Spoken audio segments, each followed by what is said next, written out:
মাফ করবেন, আমি নিজেকে বড় বলছি না, না জানি আমার আল্লাহ আমার কোন কাজটা পছন্দ করেছেন আমার জানা নাই, তবে আমার আল্লাহ আমাকে যতটুকু দেখিয়েছে ওই দেখানোতে আমি উপভোগ করছি, আমি দেখতে পাচ্ছি আগামী 1.5-2 বছরের মধ্যে আপনাদের উপরে যে সাইক্লোন হামলা আসছে আপনারা দিশেহারা হয়ে যাবেন। মাফ করবেন, আমি দেখতে পাচ্ছি আপনাদের মা বোনদের সঙ্গে কি হবে, আমি দেখতে পাচ্ছি আপনাদের ওপরে কি অত্যাচার নামবে, এটা আমাকে আল্লাহ দেখাচ্ছে। যেমন আপনি দেখেননি একজন সাধারণ একটা লোক টিভিতে বলল আবহাওয়া দপ্তরের লোক, আপনি তার কথা বিশ্বাস করলে রেডি হয়ে গেলেন, আরে নবী বংশের একটা বাচ্চা বলছি বিশ্বাস কেন হচ্ছে না? অথচ মাদ্রাসাতে কি শিক্ষা দেওয়া হয়?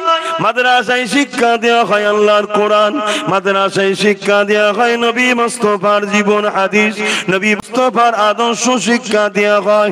মাদ্রাসায় কি শিক্ষা দেওয়া হয়? সভ্যতার শিক্ষা দেওয়া হয়, ইনসাফের শিক্ষা দেওয়া হয়, ইনসানিয়াতের শিক্ষা দেওয়া হয়, মানবতার শিক্ষা দেওয়া হয়, কল্যাণের শিক্ষা দেওয়া হয়। মাদ্রাসায় কি শিক্ষা দেওয়া হয়? মাদ্রাসায় শিক্ষা দেওয়া হয় দুনিয়ার মানুষ শুনে রেখে দাও, আল জান্নাতু তাহতা আকদামুল উম্মাহাত। মাদ্রাসায় শিক্ষা দেওয়া হয় এ দুনিয়ার ছেলেরা তোদের জান্নাত হলো তোদের মায়ের পায়ের তলায়। মাদ্রাসায় শিক্ষা দেওয়া হয় এ মানুষেরা তোদের জান্নাতের দরজা হলো তোদের আব্বা।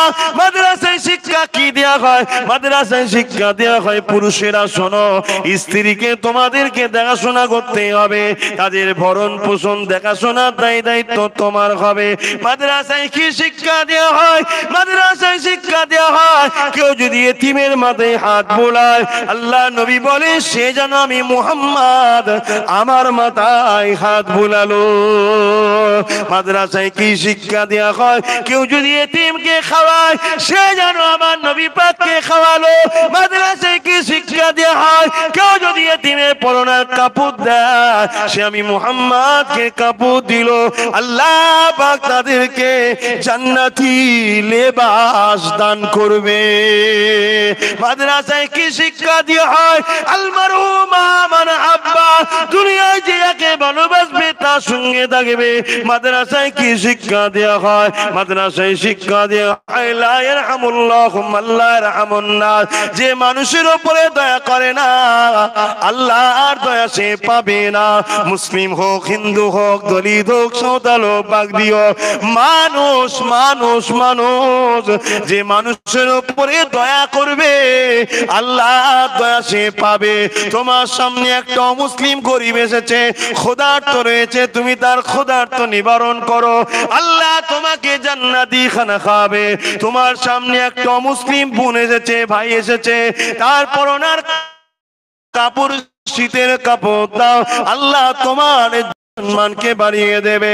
তোমার সামনে একটা মুসলিম গরিবের ছেলে এসেছে, পড়াশোনা করতে চাই, তোমার অর্থ আছে তাকে দাও, সেই পড়াশোনা করবে, আল্লাহ তোমার উপরে খুশি হবে। এক কথায় মাদ্রাসাতে আমার আল্লাহর দ্বীন ইসলামে শিক্ষা দেওয়া হয়। ইসলাম মানে শান্তি।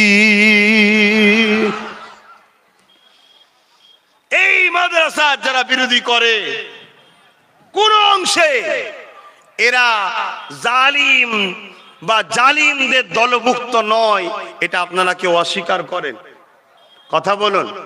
তাহলে যারা এই মাদ্রাসার বিরোধী করে তারা জালিম। সেই জালিমদের ক্ষমতা থাকলে হাত দিয়ে রোকো, ক্ষমতা হাতে নাই, মুখ আছে, মুখ দিয়ে রোকো।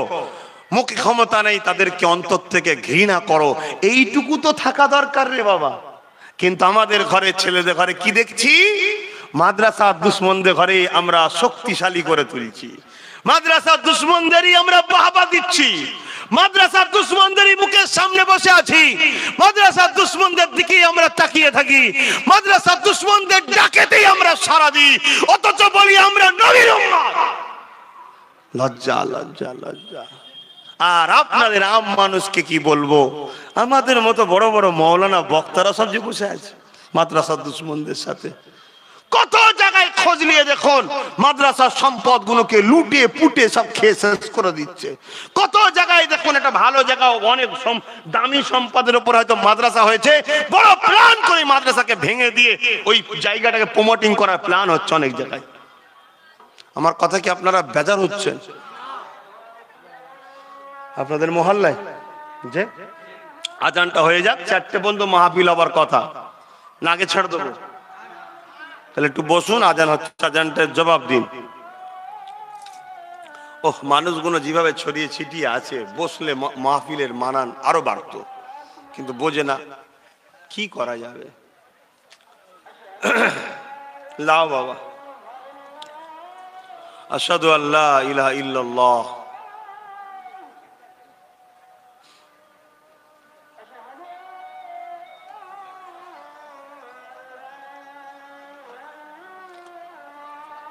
আশহাদু আল্লা ইলাহা ইল্লাল্লাহ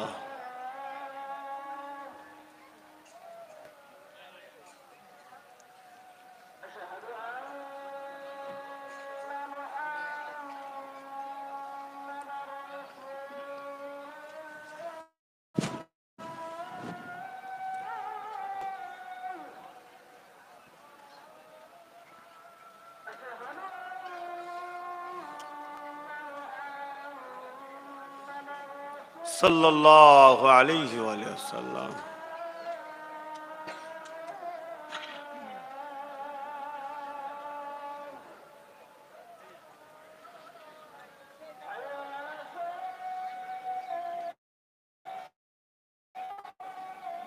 লা হাওলা ওয়ালা কুওয়াতা।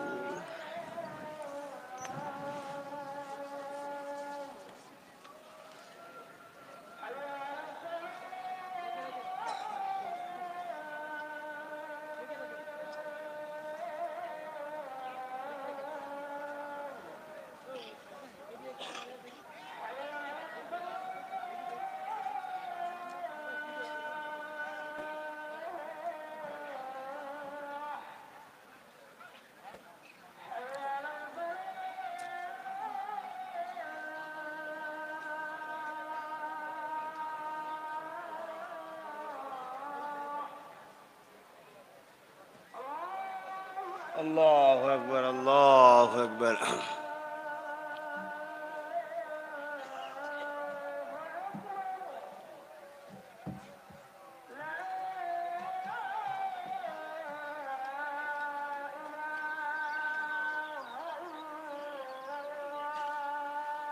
اللهم رب هذه الدعوة التامة محمد رسول الفضيلة رضا في وصوم كمام محمود الجوات الصبر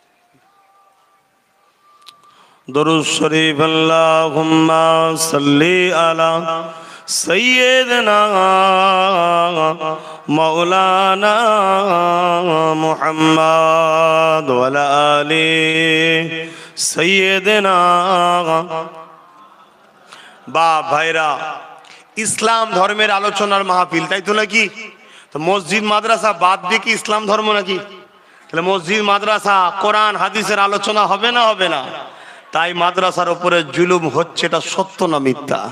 মাদ্রাসাকে অবহেলা করা হচ্ছে না হয়নি? মাদ্রাসাকে বুলডুজার দিয়ে ভাঙা চক্রান্ত চলছে না চলেনি? বুলডুজার দিয়ে মাদ্রাসা ভাঙা হচ্ছে না হয়নি? কিছু কিছু জায়গায় মাদ্রাসা শিক্ষক নিয়োগ বন্ধ করে দিয়ে নীরবে হত্যা করা হচ্ছে না হয়নি?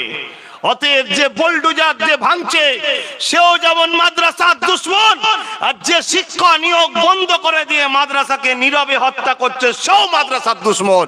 আর মাদ্রাসার দুশমনকে যে আপন মনে করে যে আমাদের দরদিনী, সে দুনিয়াতেও জাহান্নাম তার উপরে আল্লাহ দেবে, আখিরাতেও তাকে জাহান্নাম খাটতে হবে। শুনছেন না শোনেন? অতএব বাপ, তোমাকে আমাকে আল্লাহ সৃষ্টি করেছে নাই সত্যের পক্ষে। মুহাম্মদ রাসূল যে রাস্তা রেখে গেছে, রাস্তার উপর চলতে হবে, এটা আমার ধর্মীয় কথা। তাই ধর্মীয় মাহফিলে এসে ধর্মীয় কথা আপনাদেরকে শিখালাম। কথা বুঝে আসছে না? নাই, আমি আমার ধর্মের মানুষদের ঘরে এটা শিক্ষা দেবো যে বাবা, সাপ খাওয়া হারাম, সোর খাওয়া হারাম, গরুর গোস্ত খাওয়া, খাসি খাওয়া, বকরি খাওয়া হালাল। কথা বুঝে আসছে না? নাই, উট কি বলে, দুম্বা খাওয়া হালাল। বাবা খবরদার সুদ খেও না, মদ খেও না, এগুলো হারাম। ঠিক না বেটি? এখন মদ কোম্পানি যদি খেপে যায়, আমার কিছু করার আছে? কারণ আমি তো ধর্ম প্রচার করতে এসেছি। তাহলে এই দেশে যদি সবার ধর্মীয় প্রচারের স্বাধীনতা থাকতে পারে, কারো ধর্মের প্রচারে অসুবিধা হলো না, আর ইসলাম ধর্মের প্রচারে সমস্যা হচ্ছে কেন? তাহলে আমাদের কি বুঝা দরকার নাই যে ক্ষমতার জোরে সেদিন যেমন আবু জেহেল ইসলাম ও নবীর উপরে আঘাত করেছিল, আজও ক্ষমতার আসন দিয়ে ক্ষমতার জোরেই আমার ইসলাম ও কোরআনের উপরে, আমার মসজিদ মাদ্রাসার উপরে আঘাত করছে, ঠিক না বেঠিক? কিন্তু দুঃখ কোন জায়গায়? যারা আঘাত করছে এটা নিয়ে দুঃখ না, এটা নিয়ে দুঃখ নয়, কারণ এটা নতুন জিনিস নয় তো আমাদের কাছে। আমরা দেখেছি হতভাগা আকবর ইসলামের বিরুদ্ধে ছিল, কোরআনের বিরুদ্ধে দ্বীনে ইলাহি বার করেছিল। এটা নিয়ে আমাদের দুঃখ নয়, আমাদের দুঃখ হলো ওই সকল মানুষগুলোকে দেখে যারা বলে আমি নবীর উম্মত, আমি এক আল্লাহ মানি, আমি মুসলমান। তারাই আবার পরক্ষণে দুনিয়ার সামান্য স্বার্থের জন্য, সামান্য যে স্বার্থ একে ধ্বংসের দিকে নিয়ে যাচ্ছে জানে না, সেই সামান্য স্বার্থের জন্য এরা এই সকল ইসলামের দুশ্মনদের ঘরেই আবার বাহবা দেয়, সাবাসি দেয়, এদেরকে উঁচু পিড়ে দিবার জন্য এরা ব্যস্ত হয়ে যায়। এই দৃশ্যটা দেখে আমাদের বুকটা ভাঙে। কারা? আমরা বলতে কারা? যারা উলামায়ে হক, আলেমদের মধ্যে দুটো দল আছে। কটা দল আছে জানেন? কটা? দুটো। আমি বলছি না, আমার রসুল বলছে।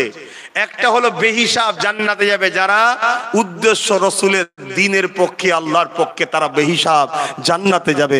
শুধু তারা যাবে না, দুনিয়ায় তাদের মিশনে, তাদের সংগ্রামে, তাদের কর্মকাণ্ডে, তাদের লড়াইয়ে যারা যারা শামিল হবে, কিয়ামতের দিন তাদেরকেও ওই আলেমে হকদের সঙ্গে আল্লাহ জান্নাতি করবে। জোরে বলুন সুবহানাল্লাহ। কারা? যারা দুনিয়ার জমিনে এমন কর্মকাণ্ড করেছে জাহান্নামে যাওয়ার জন্য উপযুক্ত, কিন্তু আলেমে হাক্কানীদের সঙ্গে সম্পর্ক থাকার জন্য, আলেমে হাক্কানীদের খাতিরে আল্লাহ তাদের পাপকে ঢেকে দিয়ে জান্নাতি করবে। জোরে বলুন সুবহানাল্লাহ। নবীর হাদিস অস্বীকারী কাফের। শুনছেন না শোনেননি? গায়ের জোর ততদিন চলবে যতদিন আল্লাহ তোমার রুহটা রেখেছে। আর এটাই তো পরীক্ষা আল্লাহর, এটাই তো আল্লাহর পরীক্ষা। দ্বিতীয় নম্বর হলো আলেমে একদল যারা হলো সর্বপ্রথম জাহান্নামে যাবে। তারা কারা? তারা এলেমটাকে দুনিয়ার তথাকথিত ক্ষমতার প্রভু, যারা ক্ষমতার আসনে আসন্নিত হয়ে মানুষের উপরে রাজত্বর জোর করে প্রভুত্ব চাপিয়ে দেয়, তাদের সামান্য কিছু চাটবার জন্য, নিবার জন্য তাদের পায়ের তলায় বসে থাকে, তাদের দলদাস হয়। এই আলেম এরা বেহিসাব জাহান্নামে যাবে। আমার কথা নয়, আমার রসুলের কথা। এটা কি আজকে নতুন না আগেও ছিল? জোরে বলুন, জোরে বলুন। আগেও ছিল। পৃথিবীর বিখ্যাত একজন ব্যক্তি, যিনার নাম হলো হযরতে, যিনি নামটা ভুলে যাচ্ছি, পৃথিবী বিখ্যাত একজন মানুষ, মসজিদে আকসাকে যিনি জালিমদের হাত থেকে উদ্ধার করেছিলেন। আপনারা নাম জানেন? কেউ জানেন বলুন? হযরতে সালাউদ্দিন আইবি রাহমাতুল্লাহ আলাইহি। জগৎ বিখ্যাত একজন ওলি ছিলেন, জগৎ বিখ্যাত আল্লাহ ওয়ালা, আল্লাহর ওলি বান্দা ছিলেন, তাহাজ্জুদ গুজার বান্দা ছিলেন, নবী পাকের উপরে দরুদ পড়া বান্দা ছিলেন। এরকম একজন মহামানব, তিনি মসজিদে আকসাকে সন্ত্রাসদের হাত থেকে উদ্ধার করলেন। এই উদ্ধার করার পর সবাই আনন্দ করছে। সালাউদ্দিন আইবি হুজুর মন খারাপ করে তিনি তেনার ঘরে বসে আছেন। তার সাথী সঙ্গীরা জিজ্ঞেস করছে, হুজুর এত বড় আনন্দের দিনে আপনি মন খারাপ করে আছেন কেন? সালাউদ্দিন আইবি বললেন, আমার সমাজে একদল ছদ্মবেশী, দাড়িওয়ালা, টুপিওয়ালা, সাধুরূপী শয়তান রয়েছে, যারা সামান্য অর্থের জন্য আল্লাহ দ্বীনকে এই সন্ত্রাসদের কাছে বিক্রি করে, অপমানিত করে, পদদলিত করে। তারা যদি থেকে যায়, আমার ভয় হয় খুব শিগগিরই মসজিদে আকসাকে আবার বিক্রি করবে। কথা বুঝে আসছে না? নাই এই কয়েকদিন আগে, এই মাসেরই একটা চলে গেল কয়েকদিন আগে, আমার ভারতের আল্লাহর এক ঘর, ইনসাফ হলো, ইনসাফ পেল না, জানেন না? জানেন না? ওটা কি ভাবছেন এমনি নাকি? তথাকথিত এই দুনিয়াদার আজকের কিছু এই রকম আলেম সমাজ মুনাফেক আছে, তাদের জন্যই কিন্তু এই জিনিসটার ক্ষতি হয়েছে। তো সেই দিনেতে হযরতে সালাউদ্দিন আইবি হুজুর একটা টিম তৈরি করলেন। সেই টিম ছড়িয়ে দেওয়া হলো, তারা প্রতিটা মসজিদের ইমামদের কাছে যেতে লাগলো, মুফতিদের কাছে, আলেমদের কাছে, বড় বড় গদিতে খানকায় বসে আছে বড় বড় পীর সাহেব, বড় বড় পীর সাহেব যার লাখ লাখ মুরিদ আছে, এরকম লোকের কাছে ছেড়ে দেওয়া হলো। হওয়ার পরে দেখা যাচ্ছে 3000 এমন আসামিকে ধরে এনেছে সৈন্যরা, ওই গোয়েন্দা ডিপার্টমেন্ট। কত? 3000। তার মধ্যে বড় বড় সব মুহাদ্দিস আছে, মুফাসসির আছে, বড় বড় পীর আছে, ফকি আছে, ইমাম আছে, দরবেশ সেজে ঘুরে বেড়ায়। এরকম 3000 কে কতল করলেন সালাউদ্দিন আইবি। কেন? যাদের বাইরেটা ছিল মুহাম্মদ রাসূলের, ভেতরটা ছিল আল্লাহর দ্বীনকে বিক্রি করার জন্য নবীর দ্বীনের দুশমনদের সঙ্গে মালপানি সওদা করত। তা আজকের দিনে এরকম আছে না নাই? আজকে বেড়েছে না কমেছে? আপনাদের ঘরে একটু শক্ত হাতে বুঝে চলতে হবে। কেন আমার নবী আজ মদিনার জমিনে তোমার আমার জন্য কাঁদছে, ইয়া রাব্বি হাবলি উম্মতি, ইয়া উম্মতি, ইয়া উম্মতি করে কাঁদছে। নবী আজও তোমার আমার জন্য কাঁদছে, আল্লাহ আমার উম্মতদের কি হবে, উম্মতদের কি হবে। নবী চলে যাওয়ার সময় 3টে জিনিস রেখে গেল, উম্মতদেরকে লক্ষ্য করে বলে গেল, উম্মতেরা এই 3টেকে মজবুত করে ধরে রাখবি, দুনিয়াতেও তোদের অসুবিধা হবে না, আখিরাতে আমি নবীর শাফাত পাবি। 3টে কি? নাম্বার 1 কিতাবুল্লাহ, আল্লাহর কোরআন। নাম্বার 2 সুন্নতে রাসূলি, আমি নবী আমার সুন্নাত। 3 নম্বর হলো আহলে বাইতি, আমি নবী আমার পরিবার, আমার বংশধর, আমার খানদান। এই 3টেকে ধর। যে নবী সারা জীবন তোমার আমার জন্য কেঁদেছে, আজও কাঁদছে রওজা মুবারকে, সেই নবীর দ্বীনের জন্য তোমাদের কাছে সময় আছে না? না। সেই নবীর দ্বীনের ভেতরে সেজে যারা দুশ্মনী করছে, তাদের থেকে তোমাদের সম্পর্ক দূরত্ব করার সময় এসেছে না আসেনি? সেই নবীর দ্বীনকে যারা ক্ষতি করছে, তাদেরকে চিহ্নিত করার দরকার আছে না নয়? সেই নবীর দ্বীনকে যারা মিটাতে চাইছে, তাদের বিরুদ্ধে সংগ্রামের প্রয়োজন আছে না নয়? অতএব মনে রেখে দেবেন, আমি গুনাহগার, আমি বেঈমান নয়, আমি নামাজ কাজা করেছি, কিন্তু আমি রাসূলের নামাজকে অস্বীকার করিনি, ইসলামকে অস্বীকার করিনি। আমি মসজিদকে মিটাতে চাইনি, মিটানে ওয়ালাদের সাথ দিইনি। আমি দাড়ি চেঁচেছি, আমি গুনাহগার, কিন্তু রাসূলের দাড়ি সুন্নাত, এই সুন্নাতকে অস্বীকার করিনি। আমি গুনাহগার, বেঈমান নয়, কিন্তু নবীর দ্বীনকে যারা ক্ষতি করে, তাদের সঙ্গে এসি ঘরে হোক আর বাইরে হোক, গুজুর গুজুর করলে জানবে তুমি বেঈমান, কাফের হয়ে পড়বে। কারণ আল্লাহ সব জায়গায় ছেড়ে দেয়। মুহাম্মদ কোরআনে আল্লাহ নিজে ওয়াদা করেছে, হাবিব আমি আপনাকে কিয়ামতের দিনে কষ্ট দেব না।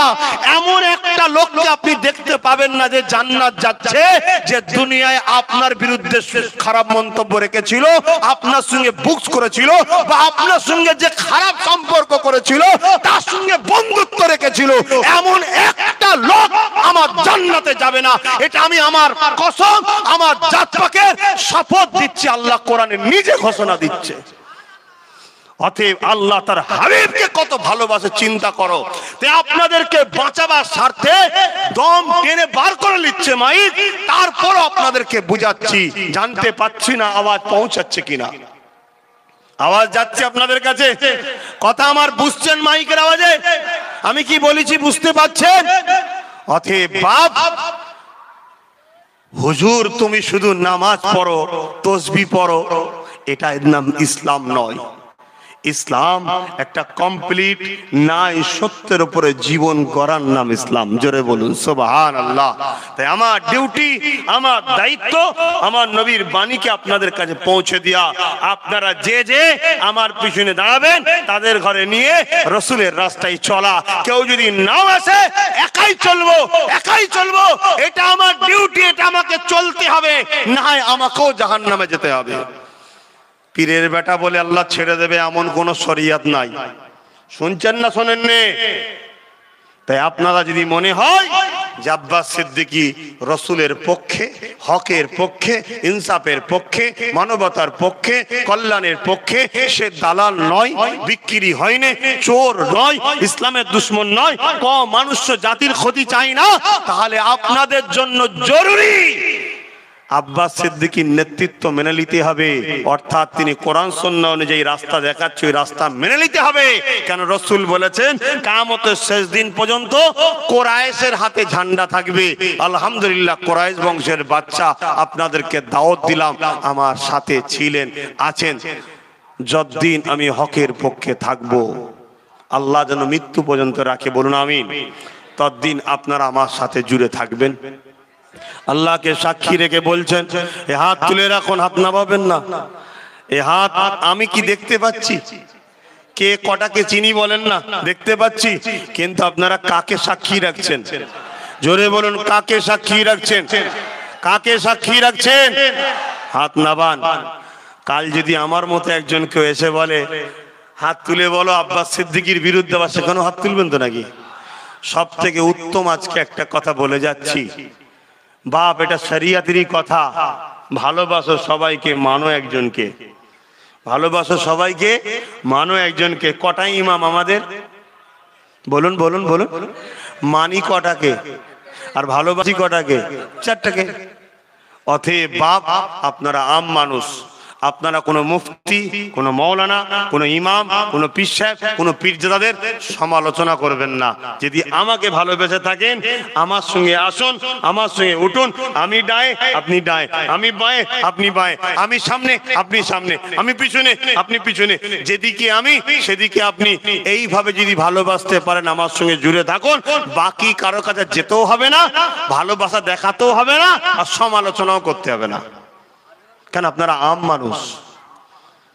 কি গো বাপ, আমি কি আপনাদেরকে ভুল শিখাচ্ছি মনে হচ্ছে? একটু আওয়াজ দিয়ে বলবেন। যদি কেউ বলেন যে হ্যাঁ শিখাচ্ছেন, ওটাও একটু জোরে বলুন, অসুবিধা নেই।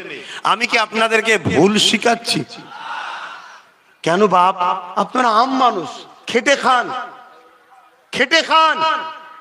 ছোট মেমোরি, বুঝতে পারছেন না সমাজে কি চলছে, কি চলছে বুঝতে পারবেন না।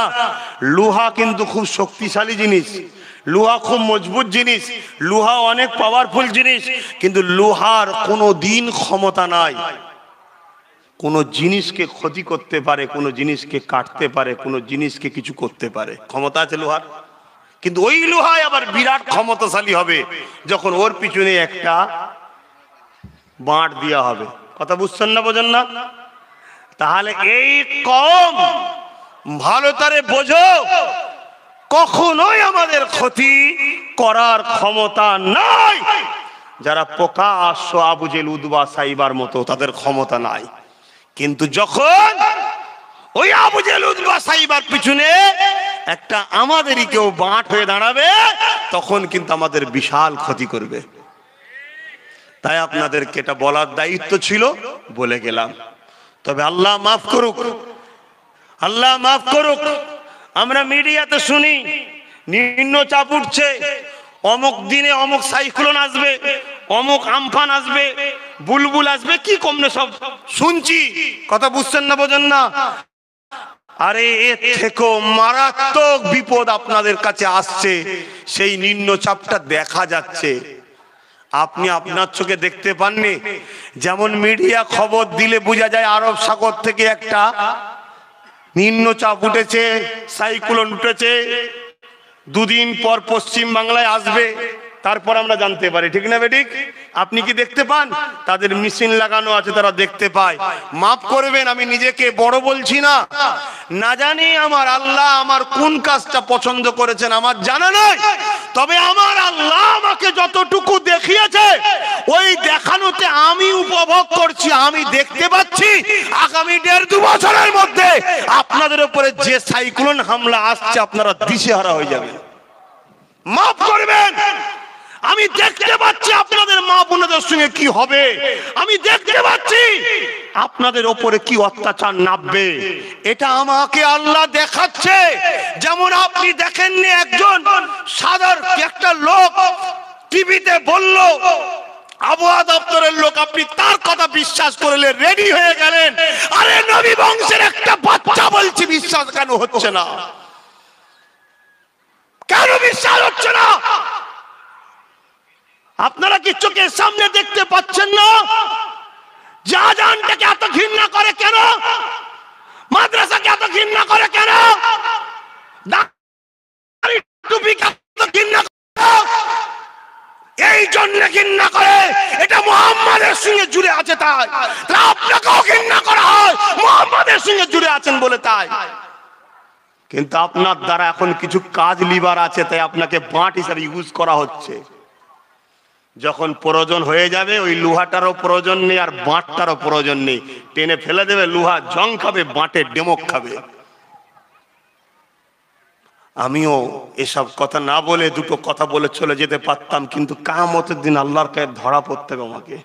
তোকে আমি জানিয়েছিলাম, তোকে আমি দেখিয়েছিলাম, কেন তুই সমাজটাকে সজাগ করলি না? কে পরিবর্তন হবে না হবে সেটা আমি বুঝে নেব, তুই কেন সজাগ করলি না?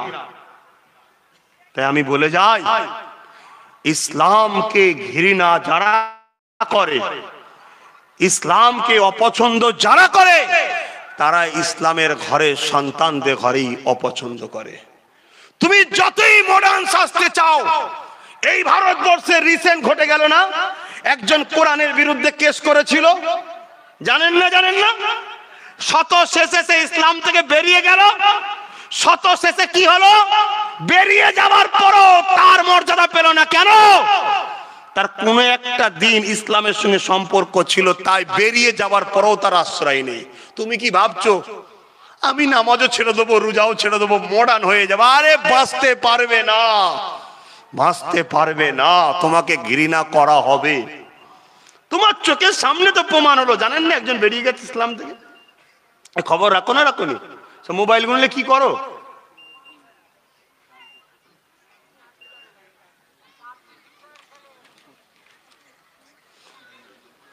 আর কথা বলার সময় নেই, নামাজ আছে। মাহফিলটা হলো খুশি না বেজার? ছেলেগুলোর পাশে আপনারা আছেন না নেই? মাহফিলে একটু খরচ আছে, দান করলে সওয়াব হয় না গুনাহ হয়? 10, 20, 50, 100 যার যা খুশি দেন। আর বিসমিল্লাহ শরীফের সঙ্গে 11 বার দরুদ শরীফ, 3 বার সূরা ফাতিহা, 10 বার সূরা ইখলাস তেলাওয়াত করেন। একটা পত্রিকা আমি বার করি মাসিক, নিশ্চয়ই জানেন, রিসালাত। কোথায় গেলি? রিসালাত পত্রিকা বার করি, জানেন তো নাকি? এই রিসালাত পত্রিকা আপনাদের কাছে এনেছি। এখন প্রচারের জন্য শুধু বয়ে বয়ে দিচ্ছি, 2-1 বছর প্রচার করতে হবে ধরে বাবা। ক্যামেরালারা তুলছিস নাকি? একটু প্রচার হয়ে যাক, বালতারিয়া তুলে নিচ্ছে। কেন? কিছু কথা আছে মুখে বলা যায় না, কলমে বলতে হয়। কলমের জবাব কলমে দিলে মানায়, ঠিক না? লিখার জবাব লিখাই দিলে মানায়। তাই আপনাদের ঘরে বলবো, এই পত্রিকাটা 2 স্টাইলে বার করা হয়েছে। একটা দেশ দুনিয়ার কথা, আর একটা হলো ধর্ম সম্বন্ধে আমাদেরকে অনেক ভুল বোঝানো হয়, তাই তার কিছু ধর্মীয় কথাবার্তা একটু শিক্ষার জন্য যাতে আমাদের বাড়ি বাড়ি পৌঁছায়। প্রত্যেকে নেবেন, নিজে পড়বেন, বাড়ির মা বোনেদের ঘরে নিজে পড়াবেন। কথা বুঝে আসছে না? নাই 5 কোটি টাকা খুচরো বার করে রাখুন। আপনার গ্রামে পত্রিকা নেন না? নেন তো নাকি? 1 টাকা হলো পেপার ওলা লাভ পায়, ওই পয়সায় আপনার পক্ষে খরচ করা হয়, তাই তো নাকি? অথচ এটা আপনার ঘরের ছেলে, আপনার ভাই বার করছি কেন? কিছু কথা আছে মুখে বলা যায় না, লিখার জবাব লিখাই দিতে হয়। বড় দুঃখ কি জানেন? এত কথা বলার পরও সমস্যা একটা জায়গায়, আপনারা অনেক দূরে সরে গেছেন শিক্ষার জগৎ থেকে। তাই আমি পীর আবু বকর সিদ্দিক নলেজ সিটি করছি, আপনারা জানেন তো নাকি? ওই নলেজ সিটির পক্ষে না বিরুদ্ধে? আপনারা কারা কারা গিয়েছিলেন একটু হাত তুলবেন। সত্য কথা বলছেন? মারহাবা। তো খালি হাতে গেছিলেন না দিয়েছেন? কিন্তু আমি এতটুকু জানি, মাঠে যার মানুষ ছিল 1 ভাগ 2 ভাগ ঢুকতে পারেনি, অনেকে রাস্তায় ছিল, অনেকে মিটিং শেষের পরে পৌঁছেছে, অনেকে দিবার জায়গা পর্যন্ত পাইনি। যাই হোক, আমার আম্মা বোনেরা, আপনারা যখন যাবেন ডাইরেক্ট ফুরফুরা শরীফে ছেলের বাড়ি, পর্দার সাথে যাবেন, তখন আমাকে বলবেন, আমি যেখানে ড্রামে দেবো দেখাবো, ওই ড্রামে দেবেন, কারো হাতে নয়। বাপ ভাইয়েরা শুক্রবার দিন জানতো, যদি কেউ দিতে বাকি থাকেন ওই দিন দিতে পারেন না, শুক্রবার দিন যাবেন, আমার হাতে ডাইরেক্ট গিয়ে দেবেন, অন্য কোনো জায়গায় নয়। নলেজ সিটি বা আমার সংগঠনের কোনো কালেকশন আমভাবে কাউকে করার দায়িত্ব দেওয়া নেই। অনেকে ওয়াদা করেছিল আমি এত টাকা দেবো এত টাকা দেবো, সব শুনেছেন না? 4 আনা পয়সা দেয়নি। কথা বুঝে আসছে তো নাকি? অনেকে ওয়াদা করেছিল আগে, 4 আনা পয়সা এখনো দেয়নি, পরে দেবে কি আমি জানি না, যেদিন দেবে সেদিন বলবো হ্যাঁ দিয়েছি, এখন বলে যাচ্ছি দেয়নি। তা আপনারা এই যে হাত তুলেছিলেন আপনারা দিয়েছেন কি দেননি আপনারা জানেন, আল্লাহ জানে। আচ্ছা, অনেকে ভাবতে পারেন 100 টাকায় কি হবে বলুন তো, আজকের দিনে কিছু হবে? তারপরেও কেন বলা হয়? যাতে ধনী গরিব সবাই পীরের নলেজ সিটে শরিক হতে পারে, এজন্য সবাইকে আমি সুযোগ করিয়ে দিয়েছি।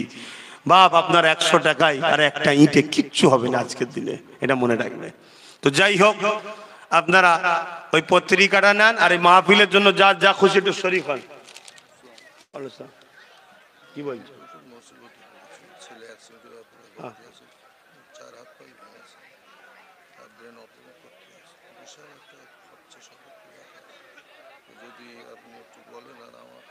না বাপ, জলসা কমিটির সঙ্গে কথা বলেছি, এই তো মাহফিলের জন্য তোলা হচ্ছে। তো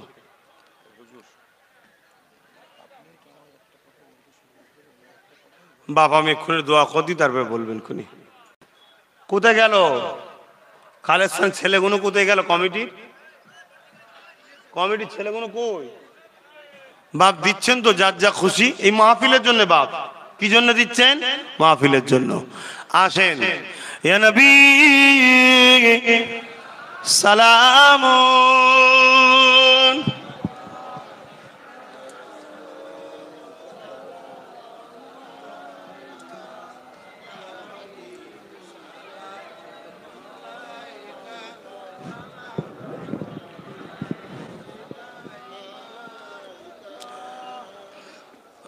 طلع البدر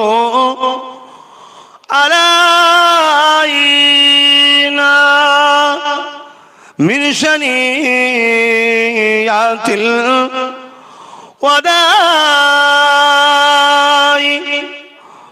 وجب الشكر علينا ما دعا لله أحداي يا نبي سلام يا رسول يا حبيب سلام সালাওয়াতুল্লাহ। মাশাআল্লাহ, নামাজের দিকে খেয়াল করে সংক্ষেপ করছি। আসুন একটু দোয়া করে দিই, একটু কষ্ট করে বসুন, এক্ষুনি দোয়া হবে। যে যা পড়েছেন আমাকে হাওলা করুন, সকলে তওবা পড়ুন। বিসমিল্লাহির রহমানির রহিম। আল্লাহ তাআলা আমি জানা অজানা ইচ্ছা ও ইচ্ছা সকল গুনাহ হইতে তওবা করিতেছি। আস্তাগফিরুল্লাহ রাব্বি মিন কুল্লি যামবি ওয়া আতুবু ইলাইহি। আশহাদু আল্লা ইলাহা ইল্লাল্লাহ ওয়াহদাহু লা শারীকা লাহু ওয়া আশহাদু আন্না মুহাম্মাদান আবদুহু ওয়া রাসূলুহু। লা ইলাহা ইল্লাল্লাহ মুহাম্মাদুর রাসূলুল্লাহ সাল্লাল্লাহু আলাইহি ওয়াসাল্লাম।